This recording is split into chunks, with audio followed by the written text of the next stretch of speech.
Welcome all of you. Let's start NCERT class 9 Maths chapter 12 Statistics और उसका हम देखेंगे इंट्रोडक्शन. अब स्टैटिस्टिक्स का डेफिनेशन क्या होता है पहले हम वो देख लेते हैं. It is the study of collection, organization and analyzation of data या डाटा.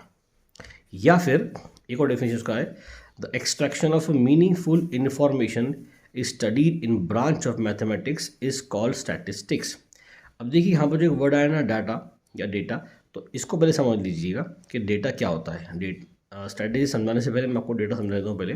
तो डेटा की भी अपनी डेफिनेशन है, a piece of information in the form of fact और फिगर्स कलेक्टेड और represented for any specific purpose is called data.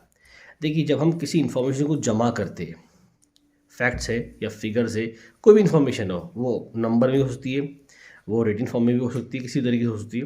उसको जमा करते हैं या उसको हम रिप्रेजेंट करते हैं, किसी के सामने इसको पेश करते हैं किसी भी खास वजह के लिए, उसे हम कहते हैं डेटा.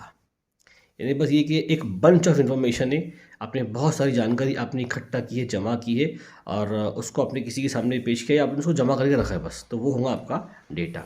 अब इस डेटा का करते क्या है, तो इस डेटा को जमा करना, ऑर्गेनाइज करना और एनालाइज करना.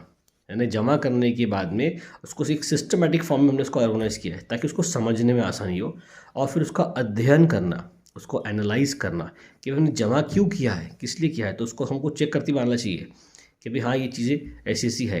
तो उसके एग्जाम्पल्स को देख लीजिए कि स्टैटिस्टिक्स क्या डेटा बोलते हैं, इसको देखिए. डेटा का एग्जाम्पल क्या है, जैसे number of members in the family, हमारे फैमिली में कितना मेंबर है, एक डेटा हो गया हमारे पास में.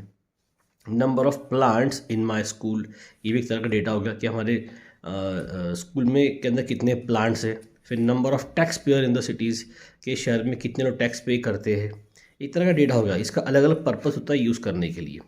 अब डेटा के भी टाइप्स होते हैं, तो उसमें पहला डेटा आता है प्राइमरी डेटा. अब ये क्या होता है पहले देख लीजिए इसको, पहले डेफिनेशन इसका. The data which is collected by researchers directly from main sources through interviews, surveys, experiments etcetera is called primary data. यानी वो डेटा जो डायरेक्टली किसी रिसर्चर के द्वारा जमा किया गया, सीधा मेन सोर्स पे जा करके. एग्जांपल देखिए, जैसे number of student in the class. अब क्लास के अंदर जो बच्चे इसको हमें गिनना है, तुमको वहीं जाकर गिनना पड़ेगा ना, हमें पहले से इन्फॉर्मेशन कहीं मिलेंगी नहीं. यानी जो इन्फॉर्मेशन को हमने बेस इन्फॉर्मेशन जमा किया है उसे हम कहते हैं प्राइमरी डेटा. दूसरा height of student in the class, student की height. Weight of student in your school, age of student in your school, ये सारे जो है ये सब प्राइमरी डेटा है. इसको जमा करने के लिए हमें इन सब के, जैसे हाइट है तो हमें हर एक बच्चे की हाइट को चेक करना पड़ेगा, मेजर करना पड़ेगा, हमें वेट मेजर करना पड़ेगा, हमें एज सबकी कैलकुलेट करनी पड़ेगी, हर एक बच्चे की डेट ऑफ बर्थ जाननी पड़ेगी और प्रेजेंट डेट से उसको टैली करना पड़ेगा कि अब उसकी डेट कितनी है. तो ये सारे प्राइमरी डेटा है जो जमा किए जाते हैं इंटरव्यूज़ के द्वारा, पूछ करके, सर्वे करके, एक्सपेरिमेंट करके, इस कॉल्ड प्राइमरी डेटा. और दूसरा डेटा आता है, दूसरा टाइप का, उसे हम कहते हैं सेकेंडरी डेटा. ये होता है हमारा secondary data. The data which is collected by any third party for a different purpose other than the user is called secondary data. अब यानी ऐसा डेटा जो किसी और के द्वारा हमको मिला है. एग्जाम्पल देख के समझ जाइए, जैसे कि इलेक्शन रिजल्ट फ्रॉम न्यूज़पेपर. अब इलेक्शन में कितने रिजल्ट आए, एक्चुअली इलेक्शन रिजल्ट मालूम कौन जमा करता है, ये जो इलेक्शन करवाते हैं हमारे वो लोग इसको जमा करते हैं इलेक्शन डेटा को, जिसे हम कहते हैं election commission of India. Election करवाते भी है और उसका रिजल्ट एक्चुअल में वो काउंट भी करते हैं, लेकिन उसको डिक्लेयर करते थे न्यूज़पेपर के ऊपर, टेलीविजन के ऊपर, और अभी तो हमारे पास सोशल मीडिया भी है, यूट्यूब वगैरह भी है. तो हमें वहाँ से जो डेटा मिला उसे हम कहेंगे सेकेंडरी डेटा. वो चीज़ लिटरेसी रेट कि कौन कितना पढ़ा लिखा है, अब ये आपको थोड़ी मालूम पड़ेगा, ये तो सरकार निकालेगी ना.